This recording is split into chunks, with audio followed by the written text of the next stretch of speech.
வணக்கம். பேயாழ்வாரோட 3ஆம் திருவந்தாதியில நம்ம பயணத்தை தொடரலாம் வாங்க. போன பகுதியோட தொடர்ச்சி தான் இது. போன பகுதியில பேயாழ்வாரோட அந்த முதல் தரிசனம் எப்படி ஆரம்பிச்சதுன்னு பார்த்தோம். அது சட்டுன்னு ஒரு தடவை ஞாபகப்படுத்திட்டு இன்னைக்குள்ள போலாம். முதல்ல அவர் கண்ணுக்கு தெரிஞ்சது யாரு தெரியுமா? அதாவது அன்னை மகாலட்சுமி. இதன் மூலமா அந்த தரிசனத்துல முதல் மரியாதை தாயாருக்கு தான் அழகா சொல்லிட்டாரு. தாயார தரிசனம் பண்ணதுக்கு அப்புறமா சூரியன் மாதிரி ஜொலிக்கிற பகவானோட அந்த பொன்மேனிய பார்த்தாரு. கடைசியா பகவானோட தெய்வீக ஆயுதங்களான சக்கரத்தையும் சங்கையும் பார்த்தாரு. ஆனா அதோட நிறுத்தல. என் ஆழிவண்ணன்னு உரிமையோட கூப்பிட்டு பகவானுக்கும் தனக்கும் இருக்கிற அந்த நெருக்கமான உறவை ரொம்ப அழகா வெளிப்படுத்தினாரு. சரி, வாங்க அடுத்ததா 2வது பாசுரத்துக்குள்ள கொஞ்சம் ஆழமா போய் பார்க்கலாம். இதுல அந்த தெய்வீக தம்பதியை பற்றிய ஒரு அடிப்படை உண்மைய சொல்றாரு. இந்த பாசுரத்துல பேயாழ்வார் பகவான பார்க்கடல்ல பாக்குறாரு. ஆனா அங்க பகவான் தனியா இல்ல. அவர் எப்போதுமே தன்னோட துணைவியான லக்ஷ்மியோட பிரிக்கவே முடியாதபடி இணைஞ்சுதான் இருக்கிறாருங்கிறத ரொம்ப அழுத்தமா சொல்றாரு. இது நம்மள ரொம்ப முக்கியமான ஒரு விஷயத்துக்கு கூட்டிட்டு போகுது. பகவான்னா யாரு? அவர் ஸ்ரீயபதி, அதாவது திருவோட நாயகன். நாராயணனை திருவை விட்டு பிரிக்கவே முடியாது. அன்னை மகாலட்சுமி எப்படி பகவானோட திருமார்ப தன்னோட நிரந்தர வீடா ஆக்கிக்கிட்டாங்களோ அதே மாதிரி பேயாழ்வாரோட மனசும் பகவானோட திருவடிகளை கெட்டியா புடிச்சுக்கிட்டு அங்கே தன்னோட நிரந்தர இடத்தை கண்டுபிடிச்சிடுச்சு. இந்த ஒரு பற்றுதல் பிறவிச்சங்கிலிருந்து விடுதலை நிச்சயங்கிற முழு நம்பிக்கையே அவருக்கு கொடுக்குது. அடுத்து பேயாழ்வார் ஒரு ரொம்ப சக்தி வாய்ந்த உருவகத்தை நம்ம முன்னாடி வைக்கிறாரு. பகவான் வெறும் தெய்வம் மட்டும் இல்ல, நம்ம வாழ்க்கையில வர்ற எல்லா துன்பங்களுக்கும் அவர்தான் ஒரு உன்னதமான மருந்துன்னு சொல்றாரு. இந்த மருந்து எப்படி வேலை செய்யுது அத 3 தெய்வீக செயல்கள் மூலமா விளக்குறார். முதல்ல பிரளய காலத்துல உலகத்தையே விழுங்கி நம்மள பாதுகாத்துது.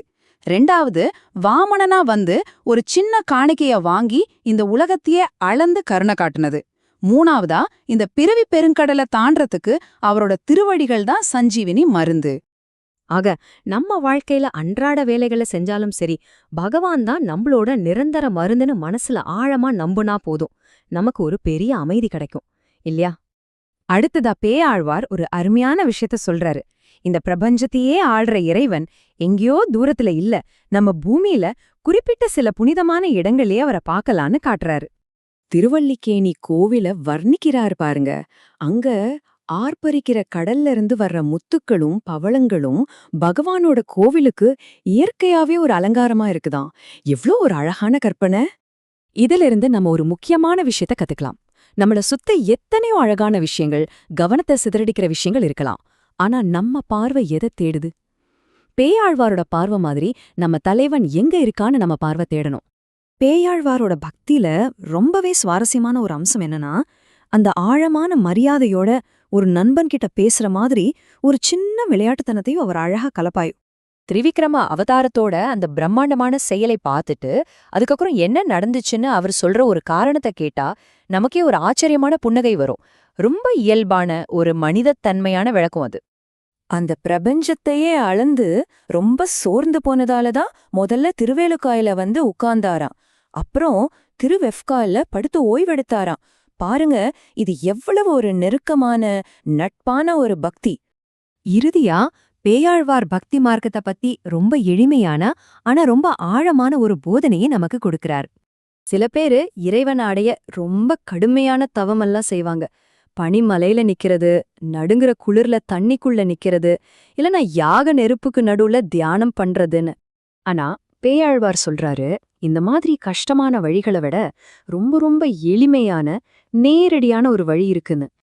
ரொம்ப சுருக்கமா சொல்லணும்னா, நமக்காகவே ஆவலா காத்துக்கிட்டே இருக்கிற அந்த திருவெஃப்கா இறைவனை அப்போதான் பூத்த ஒரு மலரோட தூய்மையான மனசோட போய் வணங்கினா போதும், வேற எதுவும் தேவையில்ல. அப்போ இதுல இருக்கிற அழகு என்னன்னா, நாம கஷ்டப்பட்டு எங்கேயோ தேடி போக வேண்டாம். இறைவன் அன்னை மகாலட்சுமியோட நமக்காக கோவில்ல காத்துக்கிட்டு இருக்காரு. நம்மளோட இதயபூர்வமான அன்புக்கு ஏங்கிட்டு இருக்காரு. அவரை தரிசனம் பண்றதுதான் நம்மளோட முக்கியமான பயிற்சி. இந்த விளக்கத்தை இவ்ளோ நேரம் பொறுமையா கேட்ட உங்க எல்லாருக்கும் எங்களுடைய மனமார்ந்த நன்றி. நீங்க பாத்துட்டு இருக்கிறது ஞான கோஷ். இது ஒரு பன்மொழி சேனல். இங்க தமிழ், ஆங்கிலம், இந்தி, மராத்தி, குஜராத்தி, மலையாளம், பெங்காலின்னு பல மொழிகள்ல ஆன்மீக ஞானத்தை பகிர்ந்துக்கிறோம். கூடிய சீக்கிரம் இன்னும் நிறைய முக்கிய மொழிகள் வர இருக்கு. சனாதன தர்மத்தோட காலத்தால் அழியாத பொக்கிஷங்களை ரொம்ப எளிமையா தெளிவா உங்ககிட்ட கொண்டு வந்து சேர்க்கறது தான் எங்களோட நோக்கம். எங்க சேனல்ல தினமும் ஸ்ரீமத் பாகவதம், பகவத்கீதை, லலிதா சகஸ்ரநாமம், தெய்வத்தின் குரல், நாராயணியம், சௌந்தர்ய லஹரி, மகாராஷ்டிரா மற்றும் வங்கத்து மகான்கள், ஆதி சங்கரரோட தெய்வீக கதைன்னு நிறைய விஷயங்கள பல மொழிகள்ல நீங்க பார்க்கலாம். எங்களோட இந்த முயற்சி உங்களுக்கு பயனுள்ளதா இருந்துச்சுன்னா மறக்காம ஞானகோஷ் சேனலுக்கு சப்ஸ்கிரைப் பண்ணுங்க. அப்போதான் தினமும் வர பதிவுகளை நீங்க தவறாம பார்க்க முடியும். மறக்காம இந்த தெய்வீக ஞானத்தை உங்க நண்பர்கள், குடும்பத்தினர், சுற்றத்தார் எல்லோர்கிட்டையும் லைக் பண்ணி ஷேர் பண்ணி கொண்டு சேருங்க.